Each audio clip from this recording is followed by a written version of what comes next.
Hi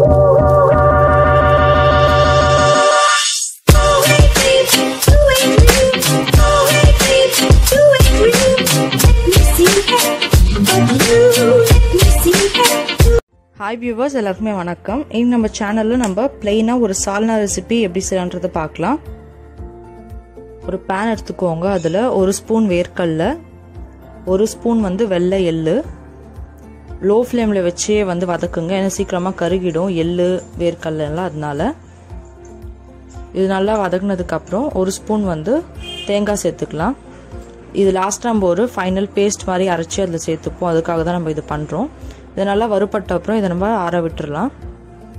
ஒரு cooker எடுத்துக்கோங்க. அதில் 3 ஸ்பூன் எண்ணெய், 1 ஸ்பூன் நெய் சேர்த்துக்கலாம். இப்போ எண்ணெய் கொஞ்சம் சூடாயிட்ட அப்புறம் ஒரு பச்சை மிளகா. நான் வந்து இப்போது பட்டை லவங்கெல்லாம் சேர்க்கலை, ஏன்னா லாஸ்ட்டாக கரம் மசாலா சேர்க்க போகிறதால. அப்படி உங்கள்கிட்ட கரம் மசாலா இல்லைன்னா இப்போவே நீங்கள் பட்டை லவங்க சேர்த்துக்கலாம். இப்போது நறுக்கி எடுத்துருக்கிற 2 வெங்காயத்தை நம்ம சேர்த்து நல்லா வதக்க விடலாம்.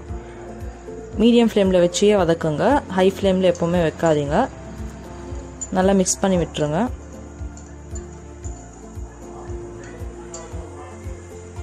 இப்போது இது வதக்கிற டைமில் வந்து நம்மளோட பேஸ்ட் அரைச்சி எடுத்துக்கலாம். நான் இன்னும் ஒரு 4 முந்திரி இதில் சேர்த்துக்கிறேன், திக் பேஸ்ட்டாக வரணும்னு சொல்லிட்டு.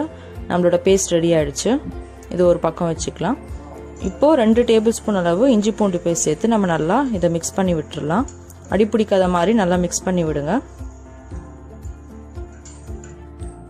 வெங்காயம் வந்து நல்லா வதங்கிட்ட அப்புறம் கொஞ்சமாக கருவேப்பிலையை சேர்த்து நம்ம வதக்கி விட்டுடலாம். மீடியம் ஃப்ளேம்லேயே வச்சுட்டுருங்க. இப்போ இந்த மாதிரி எண்ணெய் திரிஞ்சு வந்துட்ட அப்புறம் நம்ம நறுக்கி எடுத்துக்கிற 2 தக்காளியும் சேர்த்து இதை நல்லா மிக்ஸ் பண்ணி விட்டுடலாம். இப்போது வெங்காயம் தக்காளி வந்து கொஞ்சம் சேர்ந்து எண்ணெய் வந்து கொஞ்சம் வெளியில் வரும். அந்த டைமில் வந்து நம்ம ஒரு முறை மிக்ஸ் பண்ணிவிட்டு நம்மளோட மசாலாவெல்லாம் வந்து இதில் சேர்த்துடலாம். 1 ஸ்பூன் மிளகாத்தூள், 1 ஸ்பூன் தனியாத்தூள், 1/2 ஸ்பூன் கரம் மசாலா. நீங்கள் வந்து காரம் நிறைய விரும்புவீங்க அப்படின்னு நினச்சிங்கன்னா நீங்கள் இன்னும் கூட காரம் அதிகமாக சேர்த்துக்கோங்க. அப்புறம் 1 ஸ்பூன் உப்பு எல்லாமே சேர்த்துட்டு நல்லா மிக்ஸ் பண்ணி விட்டுடலாம். அடி பிடிக்காத மாதிரி அப்பப்போ பார்த்துக்கோங்க. மிக்ஸ் பண்ணிட்ட அப்புறம் இப்போ 2 நிமிஷம் இதை மூடி போட்டு விட்டுடலாம்.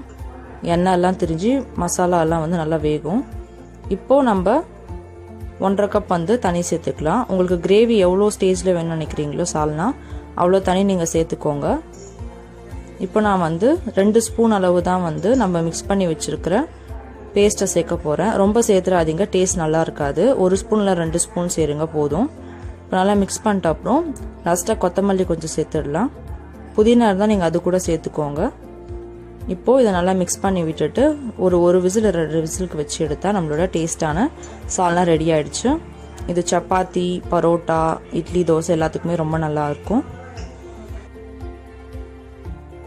அவ்வளோதான், நம்மளோட டேஸ்டான சால்னா ரெடி ஆகிடுச்சு. உங்களுக்கு இந்த ரெசிபி பிடிச்சிருந்தா like, subscribe and comment to Gai3's kitchen corner.